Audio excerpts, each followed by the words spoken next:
আজকের ভিডিওতে আমি আপনাদের সাথে দেশের গুরুত্বপূর্ণ 5টি নাম্বার শেয়ার করব, যেই নাম্বারগুলো আপনি বিপদে পড়লে আপনার কাজে লাগবে। আপনার কাজে যদি নাও লাগে, আপনার আশেপাশে আপনার বন্ধুবান্ধব, আত্মীয়স্বজন যে কারো এই নাম্বারগুলো কাজে লাগবে। এবং আমি মনে করি সবার ফোনে এই নাম্বারগুলো সেভ করে রাখা উচিত, এবং কোন নাম্বারগুলো কী কাজে লাগে ইন ডিটেলস দেখিয়ে দেবো আজকের ভিডিওতে। ভিডিওটা স্কিপ না করে ছোট্ট ভিডিওটা জাস্ট আমার সাথে কন্টিনিউ করে থাকুন। তো চলুন মূল ভিডিওটা শুরু করা যাক। সর্বপ্রথম যে নাম্বারটা শেয়ার করব সেটা হচ্ছে 166263। বাংলায় যদি বলি 166263, 6 সংখ্যার একটা নাম্বার। এটা হচ্ছে মূলত স্বাস্থ্যসেবার নাম্বার। আপনি যদি গভীর রাতে অসুস্থ হয়ে যান, কোনোভাবে হাসপাতালে যেতে না পারেন বা কোনোভাবে ডাক্তারের সন্ধান না পান, ডাক্তারের খুঁজে না পান, সেই ক্ষেত্রে আপনি এই নাম্বারে কল করে 0 প্রেস করবেন। এবং এই নাম্বারে কল করার পূর্বে একটা লক্ষণীয় বিষয় হচ্ছে আপনি একটা খাতা কলম নিয়ে বসবেন, কারণ 0 প্রেস করার পরে তারা আপনাকে একটা বিশেষজ্ঞ ডাক্তারের কাছে ট্রান্সফার করে দেবে।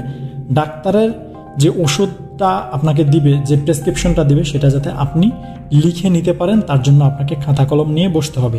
অথবা আপনার মোবাইল ফোনের রেকর্ডটা অন করে রাখতে পারেন, যাতে ডাক্তার যে প্রেসক্রিপশনটা দিবে সেটা আপনি পরবর্তীতে শুনে শুনে ওষুধ কিনে খেতে পারেন। তো এটা গেলো 1 নাম্বার। 2 নাম্বার যে নাম্বারটা শেয়ার করবো সেটা আমরা বেশিরভাগ লোকই জানি 999, কিন্তু আমরা এটা জানি না যে 999 আমরা কী ধরনের সহায়তা পাবো। 999-এর প্রথম সহায়তাটা হচ্ছে পুলিশি সহায়তা। আপনি যে কোনো পুলিশি সহায়তা, আপনি যদি মনে করেন এই পরিস্থিতিতে আপনার পুলিশি সহায়তা দরকার, অথবা কোথাও একটা অন্যায় হচ্ছে যেখানে পুলিশের আসা দরকার, সেক্ষেত্রে আপনি 999-এ ফোন করতে পারেন। এছাড়াও অ্যাম্বুলেন্স সার্ভিস এবং ফায়ার সার্ভিস সহায়তাও আপনি 999-এ ফোন করে পেতে পারেন।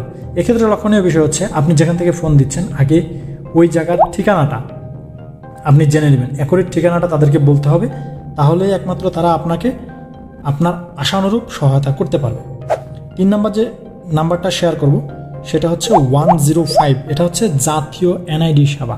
আপনার ন্যাশনাল আইডি কার্ড হারিয়ে গেছে, নষ্ট হয়ে গেছে, কোনো একটা নাম ভুল আছে বা জন্ম তারিখ ভুল আছে, এটা কীভাবে সংশোধন করবেন, যাবতীয় কিছু আপনি এই নাম্বারে ফোন করে তাদেরকে জিজ্ঞাসা করে জেনে সেই মোতাবেক কাজ করে আপনি আপনার এনআইডিটাকে সংশোধন করে নিতে পারেন। এটার জন্য আপনাকে আর কোনো লোকের কাছে যেতে হবে না, সরাসরি এই নাম্বারে ফোন করলে আপনি জানতে পারবেন যে আপনার এনআইডির যে প্রবলেমটা, এটা আপনি কীভাবে সলভ করতে পারেন। এরপরে নেক্সট যে নাম্বারটা শেয়ার করব সেটা হচ্ছে 109। এটা হচ্ছে নারী ও শিশু সুরক্ষা। আপনি যদি দেখেন কোথাও কোনো নারী নির্যাতিত হচ্ছে বা কোনো শিশু নির্যাতিত হচ্ছে, সেটা আপনি 109-এ ফোন করে জানাতে পারেন। এবং এক্ষেত্রে লক্ষণীয় বিষয় হচ্ছে আপনি যখন ফোন করবেন, নির্যাতনের যে ঘটনা, অর্থাৎ যেখানে ভিকটিম আছে, সেই ঠিকানাটা আপনাকে আগে কনফার্ম করে নিতে হবে। তারপর আপনি এই 109-এ ফোন করে একদম বিস্তারিত তাদেরকে বলার পরে তারা অবশ্যই এই নারী ও শিশু নির্যাতন দমনের জন্য প্রয়োজনীয় ব্যবস্থা তারা গ্রহণ করবে। এটা নারী ও শিশু নির্যাতন দমনের জন্য স্পেশালাইজড একটা শাখা বলা যায় বাংলাদেশ সরকারের। তো এখানে আপনি যদি কখনো কোথাও দেখেন কোথাও নারী বা শিশু নির্যাতিত হচ্ছে, আপনি এই নম্বরে ফোন করে জানাতে পারেন। সর্বশেষ যে নাম্বারটা শেয়ার করবো সেটা হচ্ছে 333, অর্থাৎ 333। এটা হচ্ছে তথ্য বাতায়ন। আপনি বাংলাদেশ সরকারের যে কোনো সরকারি তথ্য জানার জন্য আপনি এই নাম্বারে ফোন করতে পারেন। এছাড়াও আপনি যদি কোনো বড় ধরনের কোনো মন্ত্রণালয়, কোনো এমপি, মন্ত্রী বা কোনো কার্যালয়ের বড় এমন কোনো বড় অধিদপ্তরের নাম্বার যেটা আপনি সহজে ম্যানেজ করতে পারছেন না, আপনি কিন্তু এখানে ফোন করে এদের কাছ থেকে নাম্বার আপনি সহজে ম্যানেজ করতে পারবেন। এছাড়াও সরকারি বিভিন্ন মন্ত্রণালয়, অফিসের যে সমস্ত তথ্যগুলো ক্লাসিফাইড না, অর্থাৎ যেটা পাবলিকের জানার অধিকার আছে, সেই তথ্যগুলো কিন্তু আপনি এই 333-তে ফোন করে আপনি জেনে নিতে পারেন। এছাড়াও আরও কিছু নাম্বার আপনাদের সাথে শেয়ার করছি, যেমন 106। এটা হচ্ছে দুর্নীতি দমন কমিশনের নাম্বার। আপনি যদি দুর্নীতি দমন কমিশনে ফোন করতে চান তাহলে এই নাম্বারে কল করতে পারেন। এরপরে আছে 16430।